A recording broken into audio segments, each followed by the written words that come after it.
Here I have ZTE Blade V7 Lite, and let me show you how to wipe cache partition on the following device. So at the very beginning, let's start by pressing the power key right here.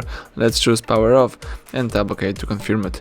Wait until your device will be completely switched off, and afterwards let's use the following combination of keys: power key and volume up.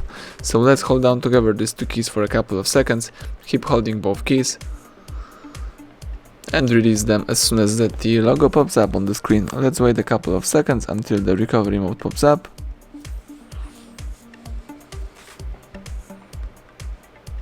And this is the Android recovery mode. Here you can navigate by using both volume keys and confirm options by pressing power key. So let's scroll down to highlight wipe cache partition and press power key to confirm it. As you can see, the device is wiping cache and formatting the cache files. It won't delete any personal data, it's just erase the temporary cache files. Sometimes it's very useful operation when you would like to refresh your device, and then the Android recovery mode pops up again, and here you have to press power key to reboot system now. The device is restarting and rebooting. Let's just be patient and wait until the whole operation will be completed successfully.